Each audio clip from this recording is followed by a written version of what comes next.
Welcome to meeting number 40 of the House of Commons Standing Committee on Industry, Science and Technology. Today's meeting is taking place in a hybrid format pursuant to the House Order of January 25th, 2021. The proceedings will be made available via the House of Commons website. So you're aware the webcast will always show the person speaking rather than the entirety of the committee. We will be devoting the first hour to Bill C-253, then moving in camera for the second hour to review the report. To ensure an orderly meeting, I'd like to outline the regular rules. Members may speak in the official language of their choice. Interpretation services are available for this meeting. You have the choice at the bottom of your screen of either floor English or French. And a reminder that all comments by members and witnesses should be addressed through the chair. Please wait until I recognize you by name, and when you are not speaking, your mic should be on mute. As is my normal practice, I will hold up the yellow card for when you have 30 seconds left in your intervention, and I will hold up a red card for when your time for questions has expired. Pursuant to the order of reference of Wednesday, May 12, 2021, the committee is meeting to begin its study of Bill C-253, an act to amend the Bankruptcy and Insolvency Act and the Companies Creditor Arrangement Act. I'd like to also welcome today Philip Mela, our legislative clerk, who will be working with us on this study. Thank you very much for being with us today. I'd like to now welcome the bill's sponsor, Députée Marilyn Gill. MP Marilyn Gill from Manicouagan. You have up to 7 minutes to present, Ms. Gill. You have the floor. Thank you very much, Ms. Romanado, and thank you to the vice chairs and all the members of the committee and the entire team that is supporting this committee meeting. I'm pleased to be before you today. And I should have also thanked the members who helped with this committee getting to committee. I must say that this has been a long-term effort, and I want to thank those who came before me and who tabled similar bills in the past over the last 20-odd years. So it's really, as of the year 2000, that the House has been seized of this issue. So some 20 years, there are not really any amendments that have been made compared to what I'm proposing today. In the last Parliament, I tabled a bill. Unfortunately, it was considered briefly, but the legislative process is such that bills that could be of interest and help the population, because of all of the rules we have, cannot always be debated, and it's hard to get to the end of the process when bills are not made a priority, or sometimes it just because of the fact that they're private members' bills. So I hope that the government won't drop a writ, and perhaps this bill will get farther and get back to the House for further debate. I'd also like to come back to the whole issue of the context and what guided me in drafting this bill. It's quite simple. But it's almost as long as the bill would be to tell you about this. As you know, we want to be close to our constituents. We want to listen to them.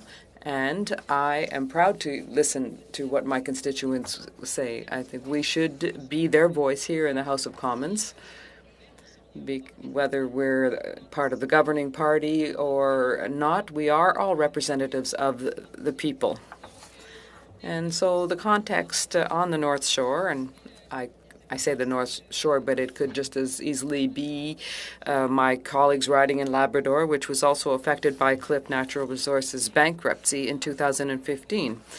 The workers, who of course had paid into a pension plan throughout their careers, saw themselves deprived of 25% of their pension fund and of course of their group insurance. When the drama happened, it really was a disaster, but I'll get back to that. So, of course, the basic principle upon which we agreed in the House on the vote on this with the majority of MPs is that the very basic principle is that pensions are deferred wages. That is to say, during negotiations between employers and employees and the unions representing them, we understand that we pay out a certain part of our salary during our working careers so that we can ensure that we have a pension fund when we decide to retire. So this money belongs to the workers. I would also put it another way, if I could put it in the negative, as if we were talking about in photography, a worker who earns, let's say, $20 an hour, if you're told from one day to the next that you only get $15 an hour, they wouldn't be able to accept that. That would be beyond any agreement. You can't just take away 25% of a person's income. So whether it's their current salary or their deferred wages, it should be viewed exactly in the same way. This belongs to the workers. So the very principle that the bill is based on, and of course I'm moving this so you'll understand that I might be in some position of appearance of conflict of interest, but obviously, all jokes aside, there's the whole issue of the underlying principles of this bill. This fact of being deprived of the pension fund have really direct and tangible results on people. And I will just talk about my bill in two parts. I could give you all kinds of examples, but socially, let's say, to begin, and that's what I'm talking about currently in terms of Cliff Natural Resources, this is well documented. There were a lot of major concerns, mental illness, for example. People were suicidal and suffered from depressions. And many survivors, spouses, didn't receive the benefits they should have. And of course, there's the economic side. I have to go a little bit faster. I think I only have 2 minutes left. So the whole economic aspect of things, of course. People live in communities. They invest in those communities. They buy in those communities. And so it also deprives the businesses in their communities.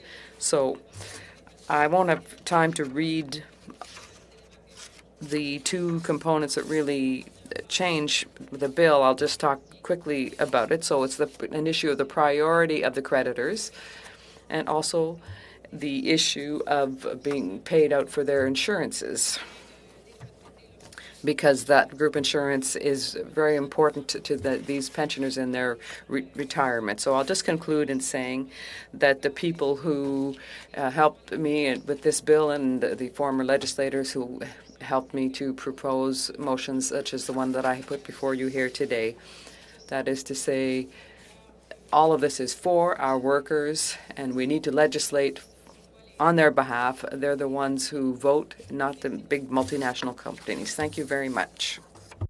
Merci beaucoup, député. Thank you very much, MP Gill. So we'll begin our round of questioning. And the first 6-minute round goes to MP Polyev. You have the floor.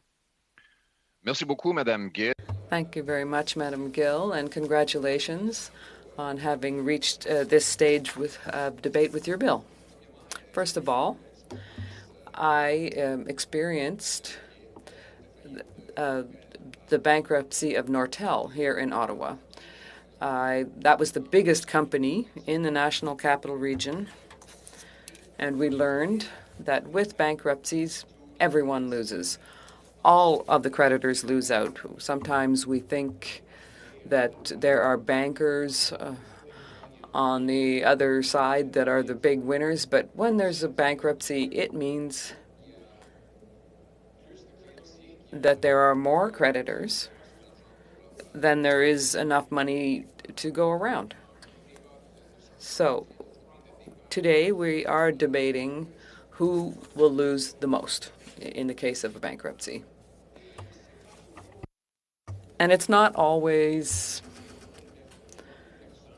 that it's a good person versus a bad person.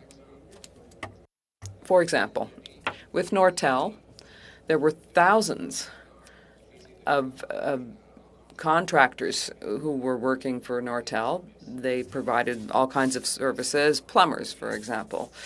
A plumber's company with 25 employees, say, so that when Nortel went bankrupt, those companies all lost their money. They had done the work, but they weren't paid for it. And so it went to court, and a judge was asked to decide who should lose the most. In the case of your bill, would the business that I'm giving as an example, the plumber with 25 employees, would they be at the head of the line or at the back, or would they be on a par with the workers who had a pension with the business? Thank you, Mr. Poilievre, for your question. The first thing I'd like to say is the very premise of your question, where you say that we can't make a comparison between who's a good and bad actor, and indeed that is not the intention of the bill. I wanted to make that clear. Secondly, you also talk about the issue of the losses that everyone will suffer when there is a bankruptcy. And I find that very interesting as well, because it's true, everyone loses. It's not in anyone's interest that there be a bankruptcy. And what we just hope is that the employees, the pensioners, or as you say, maybe the banks would be better off to encourage a restructuring, then nobody loses. But I just really wanted to emphasize what you said, because I agree with you entirely on those 2 points. In terms of contractors, my bill doesn't change anything for them. They stay exactly where they were in the list of priority. It wouldn't change anything for them. No, but wait a second. Right now, creditors are almost all on a level playing field. So a small business, the small plumber's company right now, would be on the same footing as the pensioner. So the judge, with that example, has the power to decide how much that plumber should receive as a creditor and how much the pensioner should receive.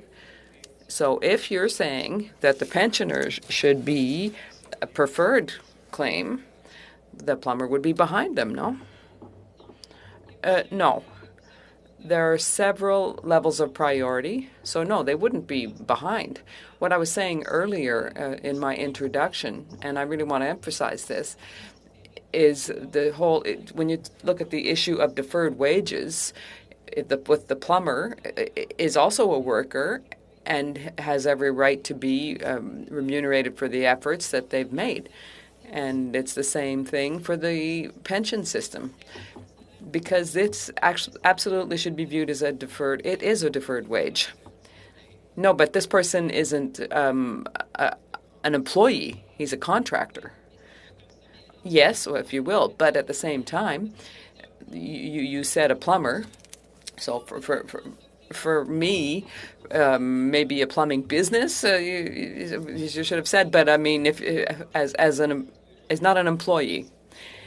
Well, no, you're right. The employees.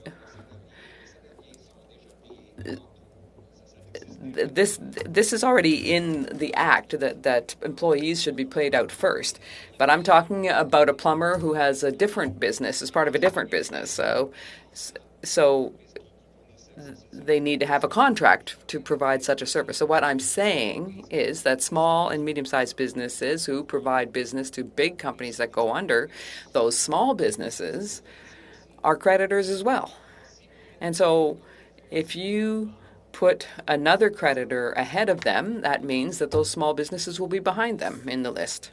No, they'll be in the same category. The judge can say that, but I understand that it's not a plumber. We're getting into a semantic discussion here, but there is a contractor, a service provider. It should be in the same class. So obviously, when we boost the level of priority, which is as we're asking, then we have to share it between those people. That's obvious.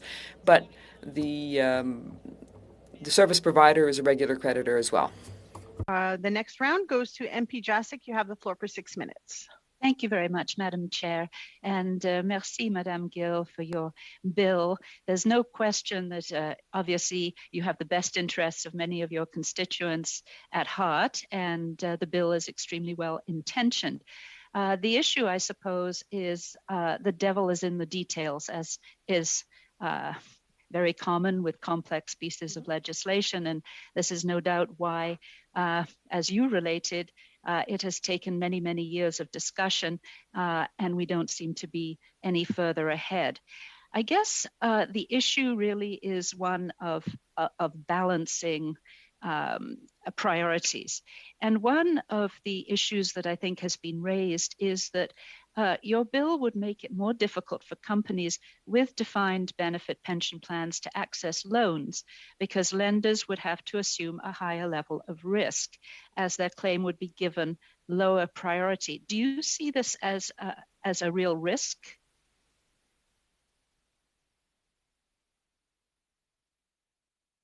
Merci beaucoup, Thank you very much.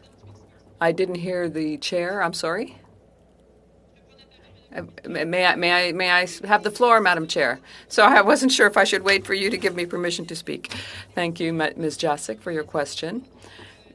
Clearly, we always want to do the best. We want to protect people, and you said the devil is in the details, and I indeed agree. Insofar as that doesn't prevent us from acting, because after many years, this is where we are, but we aren't any further ahead than we were in the year 2000. So, as an example, every 5 years or so, the Companies Creditors Arrangement Act has to be reviewed, and this is something that the committee might do, but everyone agreed that something should be done the last time, but nothing was done. Same thing in 2010. So this just happens again and again. That might deal with the first part of your question. The second, that talks about the risks run by the lenders. In fact, the banks are very reasonable. They're going to have certain requirements, obviously, to lend money. They'll want to make sure that they will be repaid. So bankers are already asking for guarantees when they grant loans to businesses. They will want to ensure that the business has a good financial health that will allow them to not have too great a risk for the bank to come to their assistance, if I can put it that way, but to support them through loans. So, in fact, the bank's already working on that, or in that way. It's not a risk. It's something that's already being done. Thank you. In terms of defined benefit pension plans, certainly here in Ontario, they've become rarer and rarer. And I'm wondering, just looking forward as hopefully post-pandemic, the economy recovers, we see some new businesses established and so on. Is there a risk that in fact this bill could discourage companies from even creating defined benefit pension plans for their employees going forward?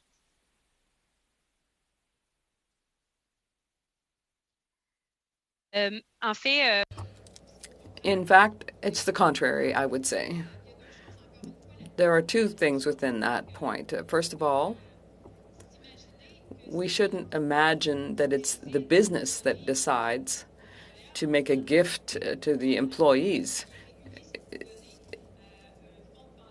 They should have a defined benefit plan rather than a defined contribution plan. But when we're talking about pension plans, there's always a negotiation between the employer and the employees represented by their union. So they will have to negotiate, and I would just say that that's the first part of my answer.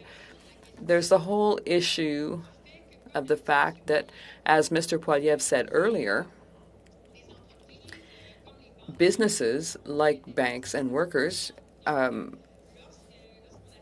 all hope that things are going to work. So with a bill like mine, this could be of interest, and it could ensure that these pension plans, I'm trying to put myself in the skin of an employee, this pension would be protected. It would have an extra level of protection. And I think it would be wonderful to have access to that kind of a pension plan. And I think that to the contrary, this would be encouraging defined benefit plans.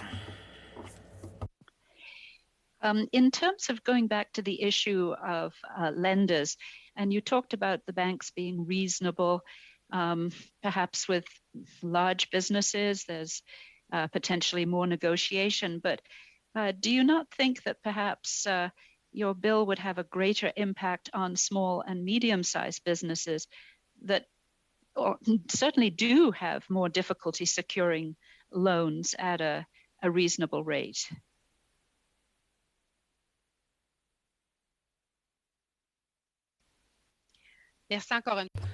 Thanks again for your question. I think that the government has already said with the current crisis, in fact, that where there were fears for businesses trying to have access to funding, the government contribute, I believe, something like $60 billion. And so the government can, of course, guarantee restructuring of businesses. But I think in terms of the CCAA, I think you have to have at least $5 million in debts. And I can see that the chair is waving her card. So I'll stop there. Thank you.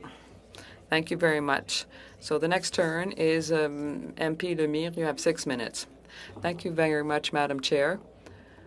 I want to immediately table the motion that I sent earlier, that you all received it by emails, I think, and it is that the committee adopt without amendment Bill C-253 as referred from the House on May 12, 2021, and report back immediately and without hearing witnesses.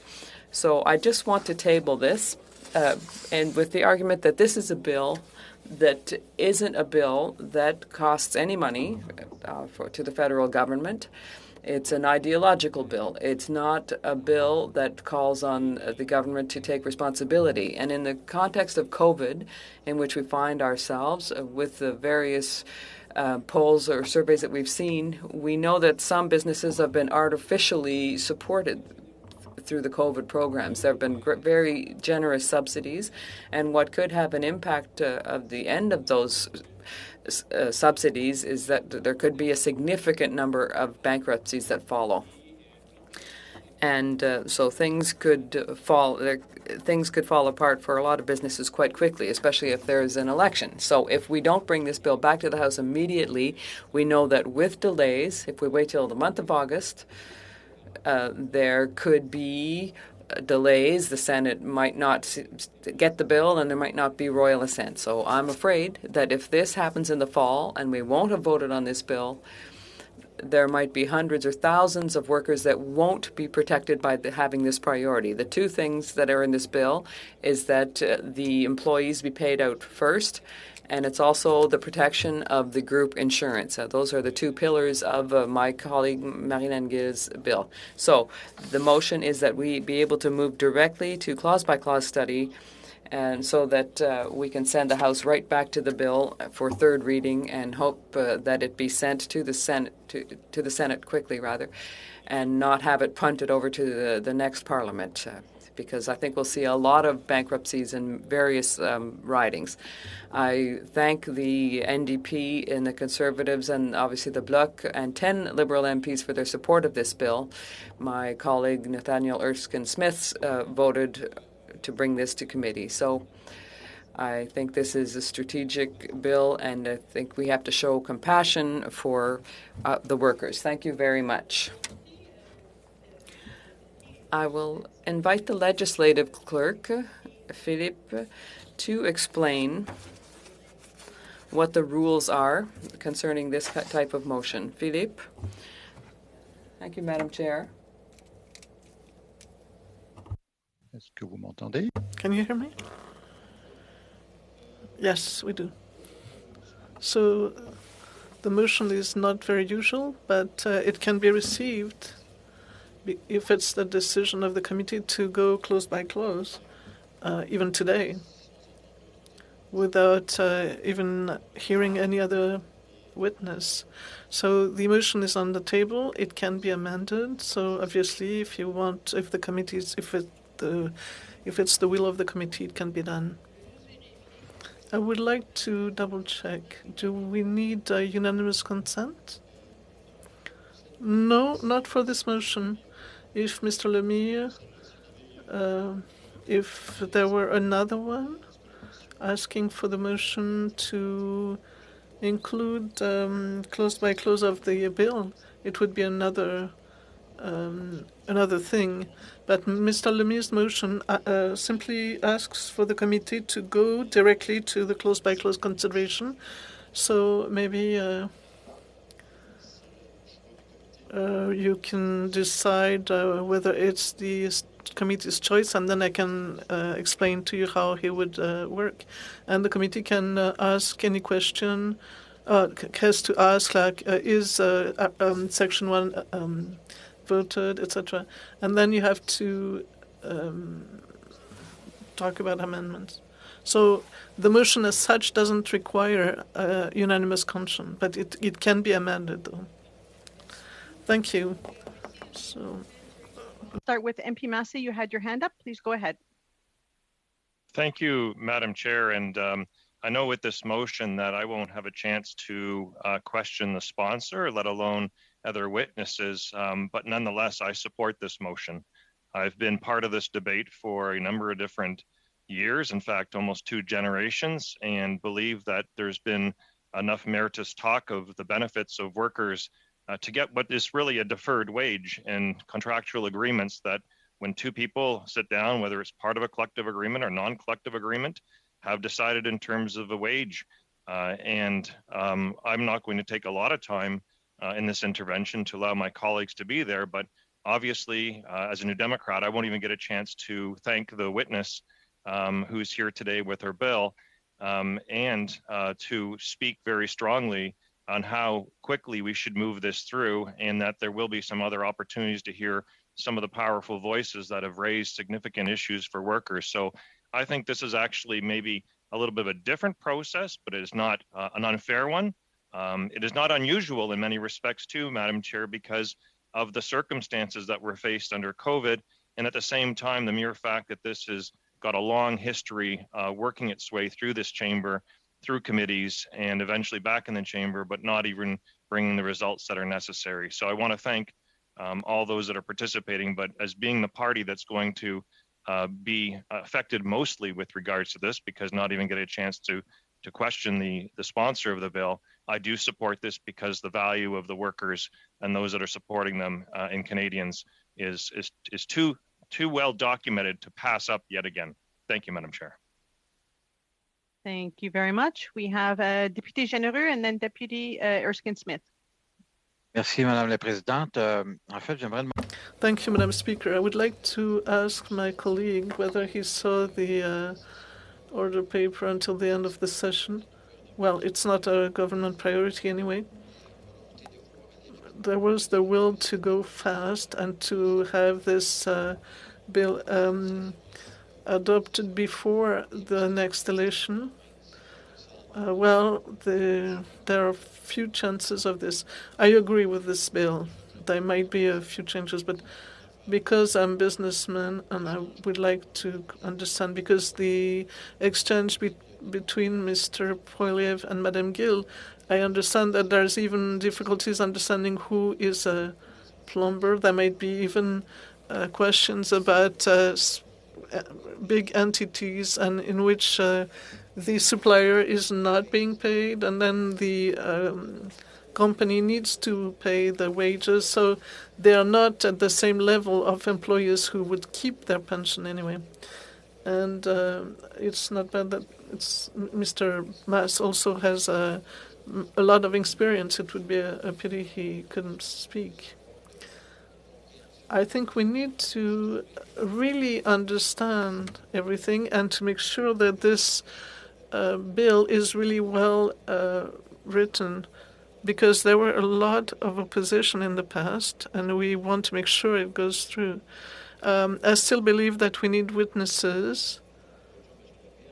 I will oppose Mr. Lemire motion, not because I don't agree with it, but because we could have 2 other meetings with witnesses.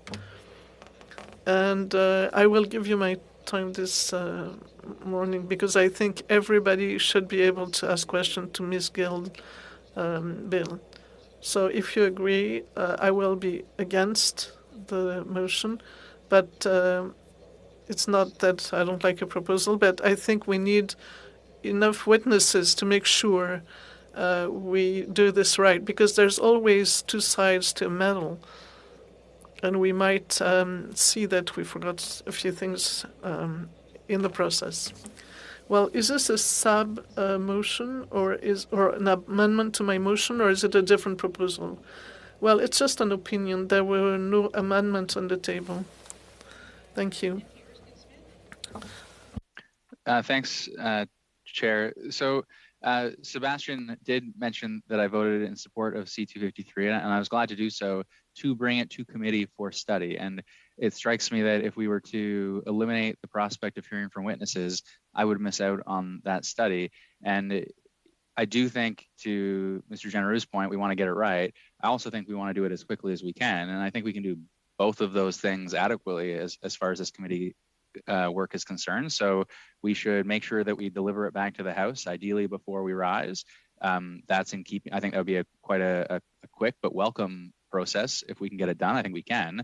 But that shouldn't preclude us from hearing from witnesses. So I think we can do both. Hear from witnesses, a short list, of course, but hear from witnesses, get the clause by clause done, and then return it to the House before we rise would be the aim. But as a result, while I supported 253 to get here, I don't support moving directly to clause by clause. I think we should hear from a list of witnesses to make sure we get clause by clause right.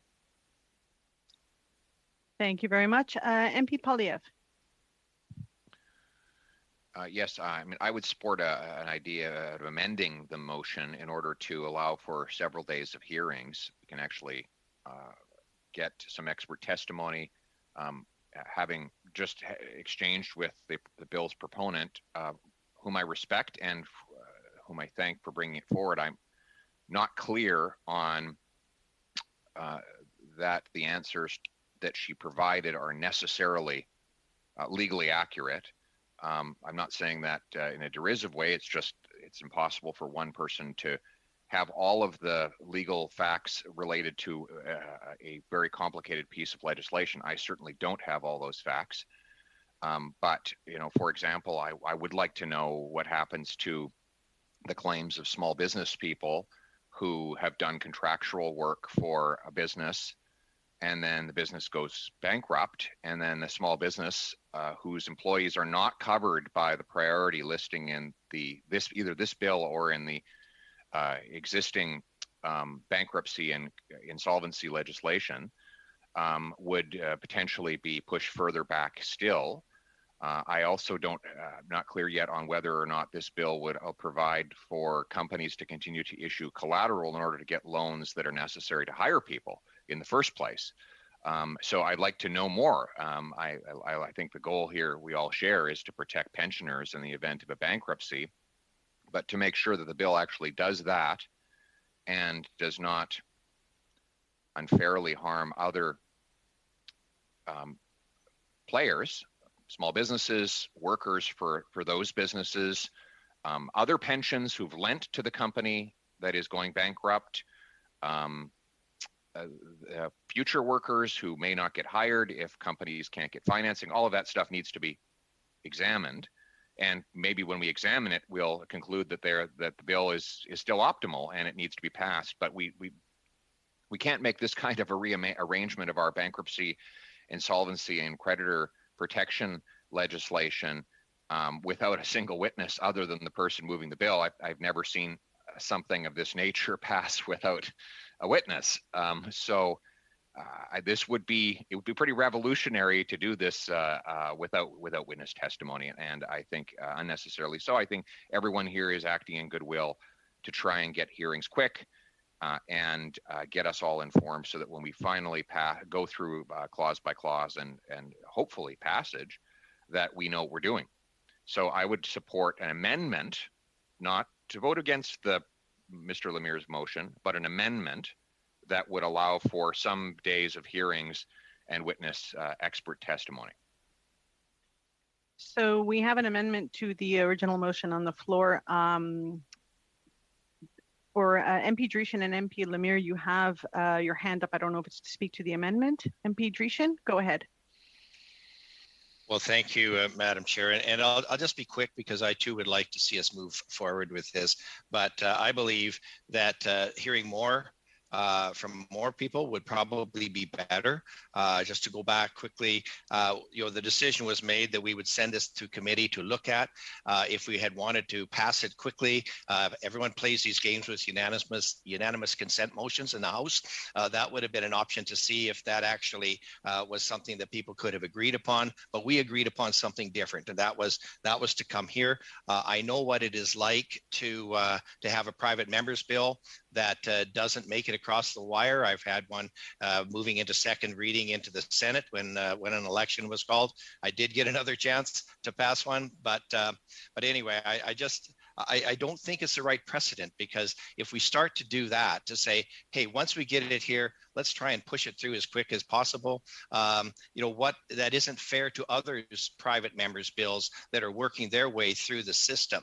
And as much as I'd love to get the discussion in here, to shut it down now wouldn't be right. So I agree that we should have more meetings rather than less. Thank you. Thank you very much, MP Drushin. Député Lemire. Merci. Thank you, Madam Speaker, Madam Chair. I would like to answer to Mr. Drushin's comment. Conservatives have table 208. So this bill was from 17 rank to second rank, and then it was prioritized again. So they exchanged their bills to make sure that it could be adopted quickly. And as for Mr.'s generous comments, well, if we do not go quickly to return it in the House, then this bill would probably fail if there are elections, because there's a bill who had a gag, and this is a way to go to election in a pandemic.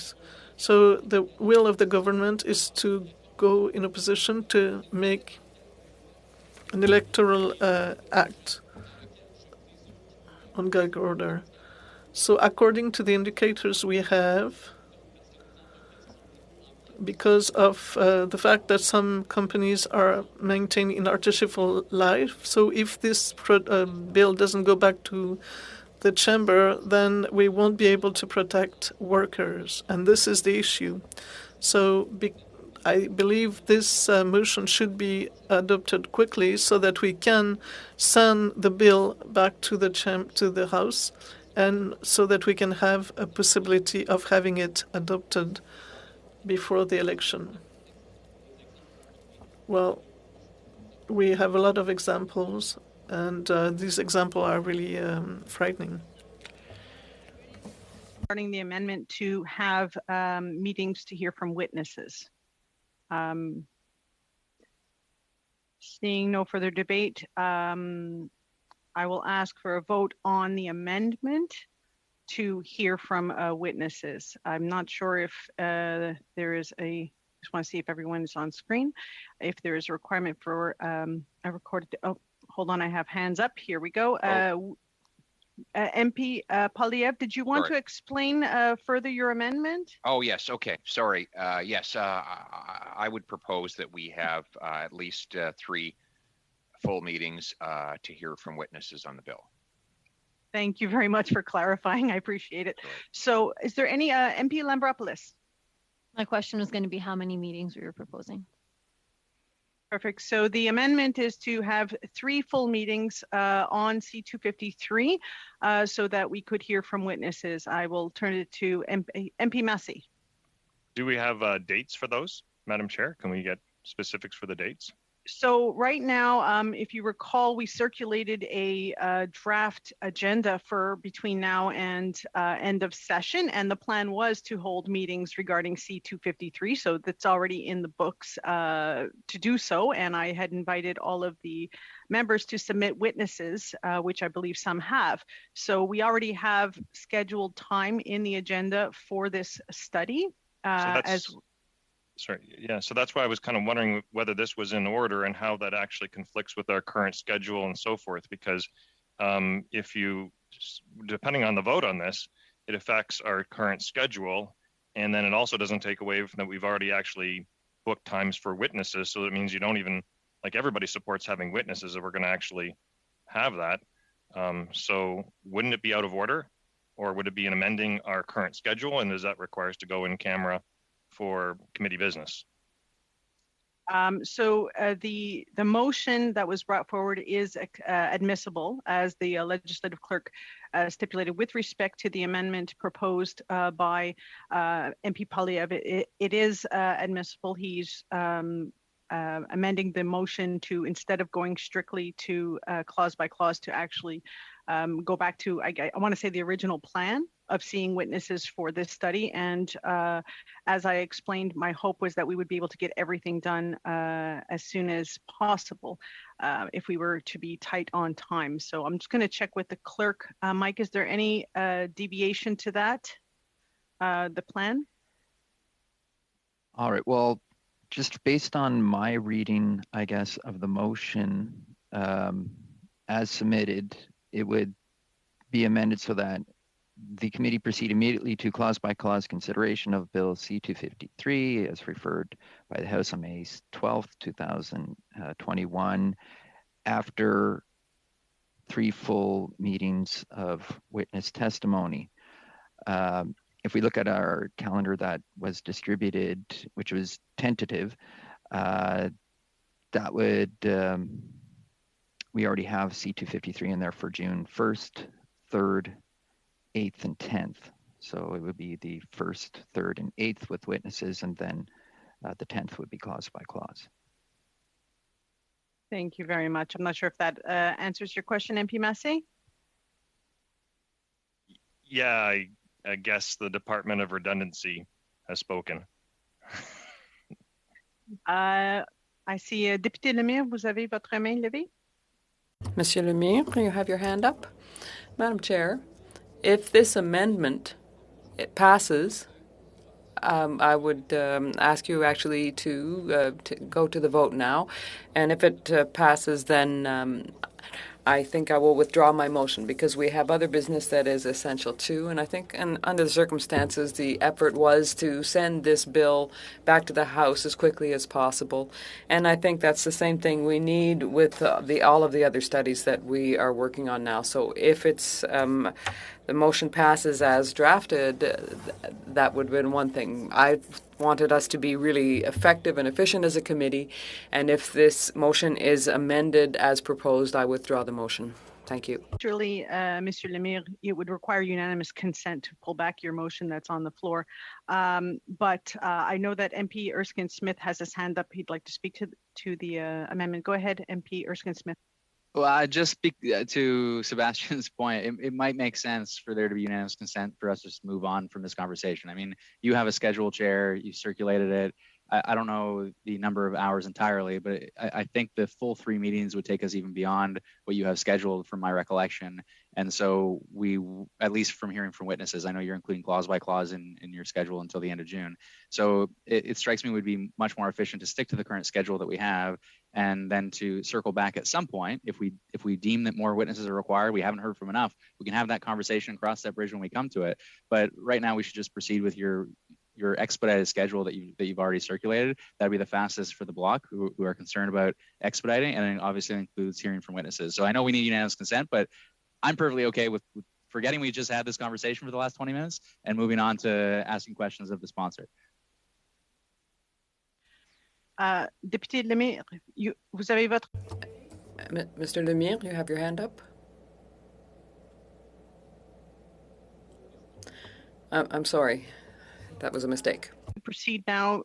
We have an amendment on the floor that we will have 3 meetings dedicated to this study. So the motion as amended, as read by the clerk, so that we would go immediately to clause by clause after hearing from witnesses at 3 separate meetings. So can I have Just one thing I wanted to say before we go to the vote. We do understand that doing so will delay the review of the draft reports that we have on our schedule. I just wanted to mention that as we will have to try to figure out what we can do in terms of timeline. Point of order, Madam Chair. Yes, MP Lambropoulos.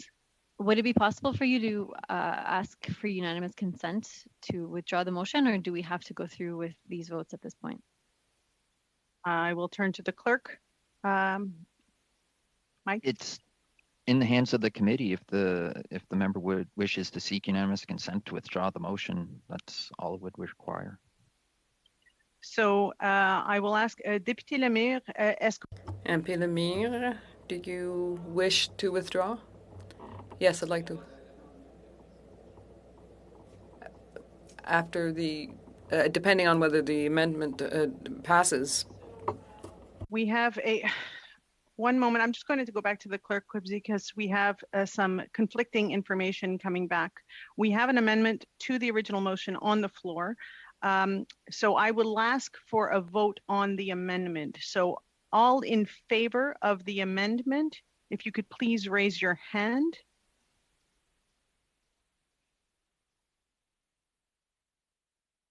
Okay. Opposed? Okay, so 3 opposed. Okay, so the amendment is carried. With that, we will we have the original motion as amended now before us, and I'm going to go to the clerk because there is a request by the member to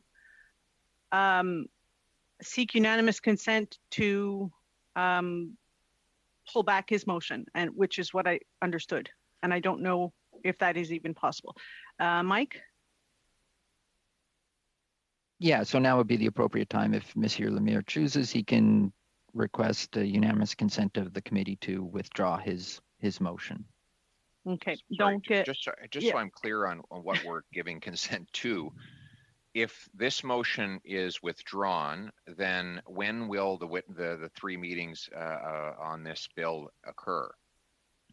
So if he withdraws the meeting, the motion as amended, we will just proceed as we were normally going to proceed. Right. Is my understanding. So we will still be able to do the meetings that we had tried to plan out last week. I think we sent an email around. So those will still go ahead. There's time planned for them, for witnesses, for the draft reports. Okay? Understood. So I will ask Député Lemire, si vous MP Lemire, are you seeking unanimous consent to withdraw your motion? Well, before I would perhaps ask the clerk, what's the easiest thing? Should I just take the word immediately out of my motion so that these meetings will happen after? So otherwise, I'll ask to withdraw the word immediately, and that's all. But otherwise, I think it's completely distorted the intention of my motion. So I find this a bit ridiculous. So if I need unanimous consent to withdraw it, I'll ask for a vote on the word immediately, and otherwise we'll be seeing. We'll have witnesses, and we'll write the report as was planned originally. So. I have to check with the clerk. So you are proposing, if you're asking for unanimous consent to withdraw your motion, then it's finished. Then we can't vote on the same motion afterwards. But for one moment, so that I can confer with the clerk on this. One moment.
Okay, so we're gonna unsuspend and I'm gonna turn it over to the clerk to explain where we are at and what the options are. Go ahead, Mike. All right, so I guess to recap, we had the original motion moved. There was debate. An amendment was moved to replace the wording "without hearing witnesses" with "after 3 full meetings of witness testimony." So the effect of that would be that there would be no other committee activities or business in between the 3 full meetings. The committee would then go immediately to clause by clause. So the effect of all this, the motion as amended as it stands right now, would have the impact of pushing back the consideration of draft reports until the committee is completed its 3 full meetings of witness testimony and clause by clause of Bill C-253. If this motion were withdrawn, we would just revert back to the original, I guess, tentative calendar of, I guess, pontooning the meetings, having half a meeting be consideration of a draft report and half the meeting be witness testimony. So it's really entirely up to the committee how it wishes to proceed. Thank you very much. I see MP Polyev has his hand up. Yes, MP Polyev? Yeah, if Mr. Lemire wants to withdraw his motion or move to withdraw it, I would support that withdrawal. Okay. MP Lemire? The purpose of my intervention is simply to make sure we study the bill before we pass it. That's all. Thank you very much, MP Polyev. So I will go back to MP Lemire to find out, Are you seeking unanimous consent to withdraw your motion as amended?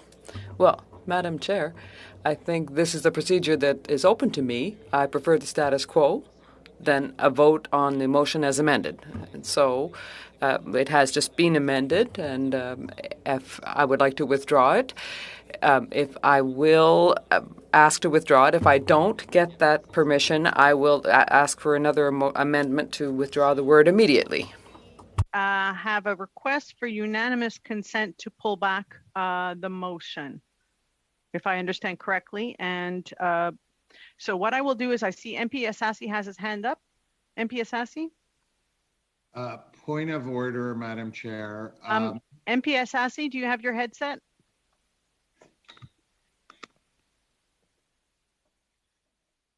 Sorry, Madam Chair. I thought you wouldn't catch me, but this has been a very, very confusing meeting, but I think it's important to highlight one reality.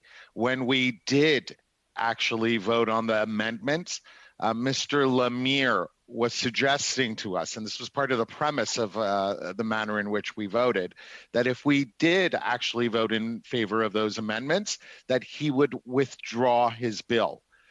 Then subsequent to that, after Mr. Polyev's amendments, he changed his decision. So Mr. Lemire, you really managed to confuse every single one of us because you've changed your position on several occasions. Could you one more time tell us whether you are willing to withdraw this bill or not? Because you have to accept that was the representation you made before we voted on Mr. Polyev's motion.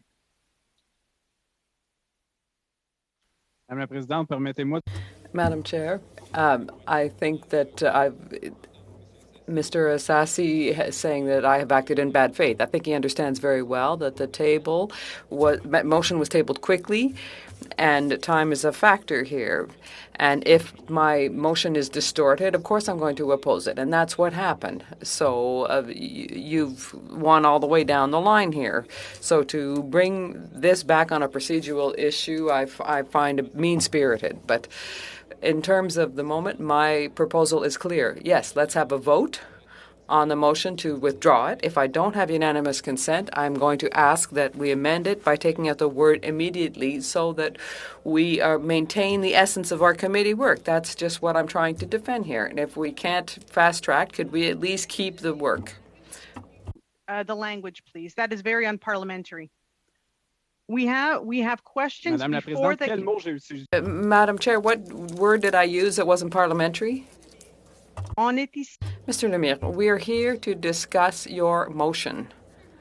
There's no bad faith here. We're just trying to clarify what it is you seek. Now, you're asking for unanimous consent to withdraw your motion. What I can do, if there are no further comments, we can vote to see if there's unanimous consent to withdraw the motion. Any further debate? Mr. Assassi, your hand is up. Is it still up? Mr. Assassi, your hand is up. I can't tell if you have an intervention. Yes, first of all, I'd like to emphasize that I never used anything to say that Mr. Lemire actually meant to mislead us, that was not what I had stated. And I really don't appreciate Mr. Lemire now turning it around and demonstrating that, suggesting that I am acting in bad faith. Okay, so folks, I think we've had a great opportunity to work together in collaboration for the last year and a half. So I'm going to just lower the temperature a little bit, and I'm going to ask for unanimous consent to withdraw the motion as amended. So if I can see, do we have unanimous consent? Can you please, I don't believe this requires a recorded division, but I will ask the clerk, does this require recorded? No, a Okay. request for unanimous consent is just a regular request. Okay. For, as long as there's no dissenting voice, then you have unanimous consent. Do I have unanimous consent to withdraw the motion as amended? Okay. Do I have any okay. That's it? Okay. Merci, Madame la Présidente. Thank you, Madam Chair. Donc, est-ce qu'on revient à mon temps? So, do I have the floor at this point? Now we have, vous avez 6 minutes pour votre... You have 6 minutes for your exchange with Ms. Gill. So are we keeping that, or are we going on to the next issue, because we were supposed to adjourn this part of the meeting at noon? Well, currently, if it's the will of the committee to continue with Madame Gill's testimony, that is what we do. If the committee wishes to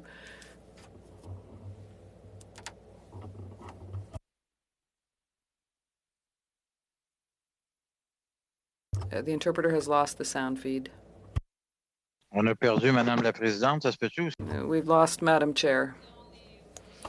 No, I think we've all lost her, yes. Excusez, Madame la Présidente, mon Internet. Madam Chair, I'm sorry, my internet had a bug, so I didn't hear the last comments. Well, what I'm suggesting, because we have a draft report to study, but we haven't had the opportunity to finish the first round of questions. So if it is the will of the committee, we will finish the first round of questions so that each party will have had an opportunity to speak to Madame Gill. And on that point, you have 6 minutes, Mr. Lemire. Thank you, Madam Chair. So, Ms. Gill, thank you very much for being here today and for your leadership. We have a point of order. Yes, MP Massey? Yes, sorry, Madam Chair. I was kicked out of the Zoom conference for about the last 2 minutes. So I just want to make sure I have the right context of the debate. And as well, too, I just want to bring up a serious issue. We've had this in the House of Commons. Mr. Assassi, in his intervention, pointed out he wanted to get away without using his headset. I want to remind that this is a health and safety issue for our interpreters, and that's a very serious thing. I don't think he meant that in the wrong way, but I think it's important we convey that to the interpreters, that we always have that. I don't just want to remind, because I deal with this as caucus chair and other discretion. So, and I don't think it was done in the wrong way. I just wanted to point this out, though, for our interpreters. Thank you very much, Mr. Massey. So just so you know, what we're going to do is we're going to try to finish the first round of questions with MP Gill so that each party has a chance to ask their question. And then we will move into the in-camera portion of the meeting to talk about the report. With respect to MP Assassi, that is why I stopped him from intervening, because without the headset, we would not proceed. And I don't think he meant it in any ill regard towards our interpreters, but I thank you for pointing that out. So with that, I will now go to MP Lemire. Vous avez 6 minutes. MP Lemire, you have 6 minutes. Thanks again, Madam Chair. So my question for the member for Manicouagan, first of all, thank you for your leadership on this issue.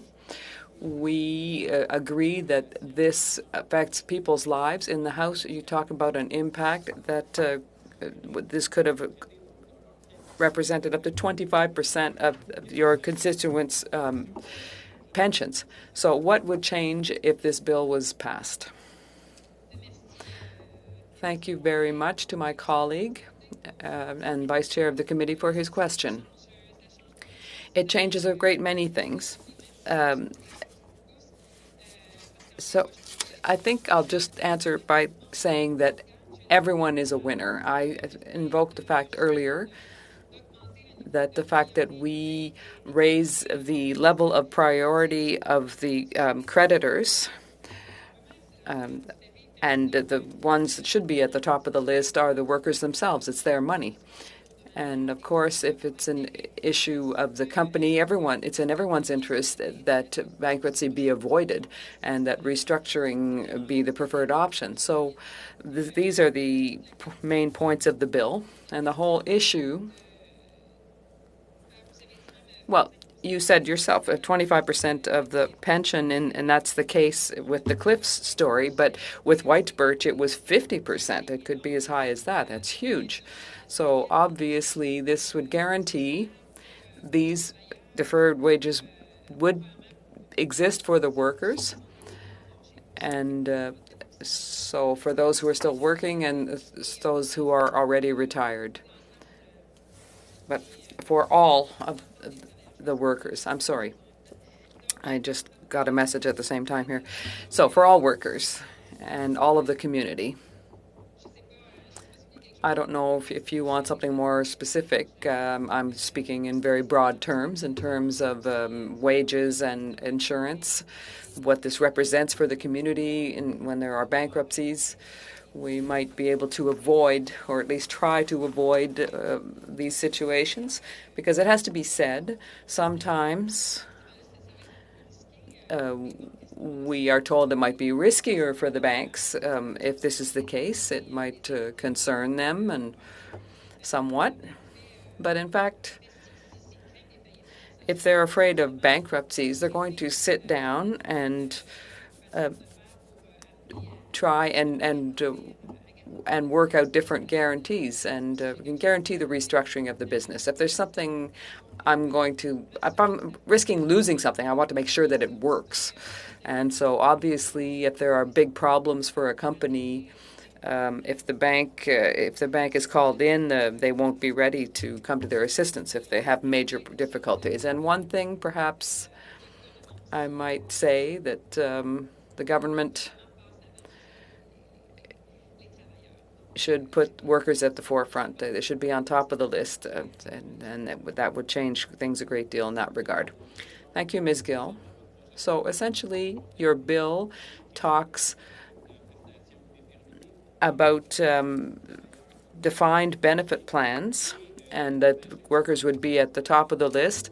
And also it refers to the loss of their group insurance plan. So Mr. Massé has said that for several years, even decades now, this has been the case. So why should we pass this bill quickly during this Parliament?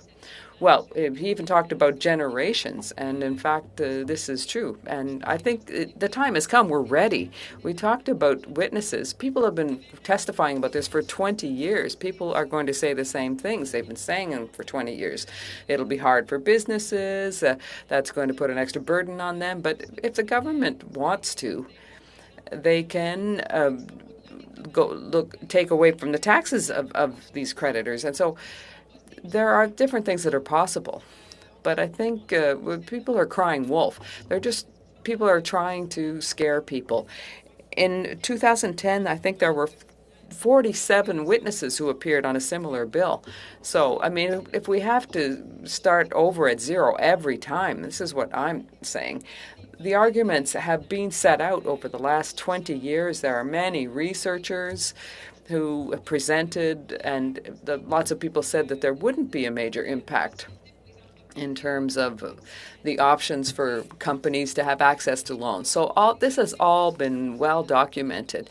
I think we should build on what's already been done and perhaps just get to clause by clause, because I really think we're at the point where a decision has to be taken. Leadership has to be shown. We have no idea what's going to happen to the Canadian economy post-pandemic, or what's going to happen to the world's economy, or what's down the road 20, 30 years. But this is something that we can do now. It's a reasonable bill, and I would invite our colleagues to read all those bills that have been tabled over the last 20, 30 years and read the debates that happened at committee level. And you can see that we've already had a great discussion about it. And at this point, we just need a decision to be taken. And what I hope is that we can take it very quickly. So I want to have witnesses, sure, but I think we've really gotten beyond that. Nothing's really changed over the last few years. The situation's only gotten worse for workers and retirees. A last quick question. Do you think there could be an impact because of COVID on big companies and bankruptcies? Yeah, sorry, if you've already over 6 minutes. Thank you. MP Massey, you have the floor for 6 minutes. Thank you, Madam Chair, and great job of kind of a interesting meeting, but an important one, and important positions for everybody to get out, and I do appreciate that. I do want to say, though, I mean, I've been a little bit surprised by this bill in the sense that we've had so much concern exercised on the banks. I mean, I've been, lobbied, when Manly tried to change the banks under the Paul Martin regime, we had endless streams of banks and the Banking Association coming to us saying that they have to be more like the American banks or they'll be swallowed up and they can't compete. Then later on, the word was back that they saved Canada despite getting massive bailouts during the economic downturn under the Harper regime to get their creditors, and most recently under this pandemic, getting significant action immediately from the government. In fact, the first act the government did was actually to protect the banks and some of their nefarious loans that have actually made them vulnerable in many respects. But I think I'd like to spend the rest of my time not spending, the concern exercise in the banks, but on some workers' issues right here, because I believe that they do deserve some restitution. My good friend Scott Duval from Hamilton has a bill, C-259, that's similar to yourself, Madam Gill, and I want to thank you for your hard work on this and for bringing it to committee. One of the differences is that his bill calls for not allowing a judge to suspend benefits during employees during a time of the bankruptcy in the Competition Creditors Act arrangement. Can you maybe talk a little about why your bill doesn't include that aspect, and what are the benefits or what are the negatives of not having that in there? Because unfortunately, sometimes pensioners are swizzled during the process too, and that's really what that chapter tries to eliminate.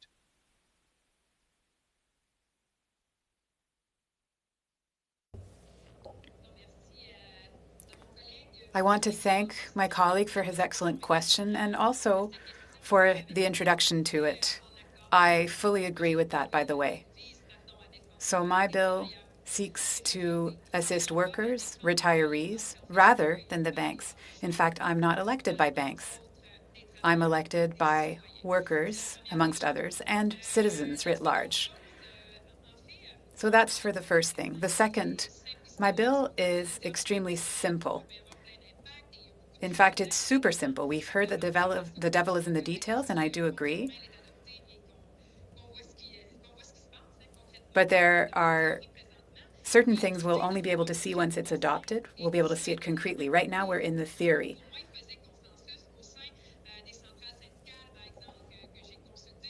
I've been talking to unions for a number of years. We've been talking to workers and retirees as well. We heard in the House from the colleague you mentioned, Mr. Duval. He and I have chatted, of course. And of course, there's room for improvement. But the more we improve the bill, the less chance we have of it pleasing the largest number, because my wish is for it to be adopted quickly. So C-259 has extra things which are good. I want to mention that I fully agree, as well as my party. But as you noted, Mr. Muss, we've seen how things are working now. Things take time in committee. Even if you want to do things well, you'd have to sit all summer, and I'd be fine with that. I would testify all summer long in order to allow the bill to go back to the House. I mean, I say this lightheartedly, of course, but sometimes you're ready to do a lot for a bill to go through. The fact that it's simple would allow it to come back quickly in the House, I believe. And improvements are, of course, possible, but the simple fact that we were able to do one thing in 20 years, that'd be great. Yeah, and I understand that. I had my sports, betting bill has taken over a decade. It's one line in the criminal code, and it was stalled for 2 years in the Senate after it passed the House of Commons. And so I get it. Is that kind of the same philosophy under one of the other things we looked at was the Pension Benefit Standards Act and allowing the superintendent of financial institutions to red flag deficiencies of pensions. Is that kind of the same thing? Is that you're trying to keep this, I guess, clear and neat and simple as a bill that can get broad political support from other parties versus that of, I guess, a couple other points that might be more complicated to involve, or maybe needing more political support from other political parties to bring it to full fruition that other countries kind of have. And the United States actually has this kind of a provision, but I'll leave it to you to answer that part. Thank you. Your questions are very detailed. You compared us to other countries. I think that's very interesting because we hear that all the time. We hear, this is impossible. How can Canada be behind on this issue? But Canada is behind. And I consulted. Unions are asking for what's in the bill, the unions that represent workers. Same for federations of retirees. They need a change. The first thing we need to do is make that change. It doesn't mean that the other measures you haven't mentioned are not good ones. This is a particular situation in that we're in a minority government situation. So I have to adapt to that as a parliamentarian. And I'd like to come back to something that you mentioned in your question and comment. You said that your bill spent 2 years stalled in the Senate. This might be an editorial comment, but the process is extremely difficult, and I don't think it represents Canadians sufficiently well because your bill would have deserved to go all the way, and it would have been a good thing to be able to come to an opinion, whether it be positive or negative. So that's the kind of things we have to do as an MP. Thank you. We're going to suspend to go into camera, but I would like, je veux remercier Madame Gill. I do want to thank Madame Gill for her time today. Thank you so much for coming to see us. And we'll be in touch. I will ask the members to go into the in-camera link and reconnect so that we can go into camera. Thank you.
you.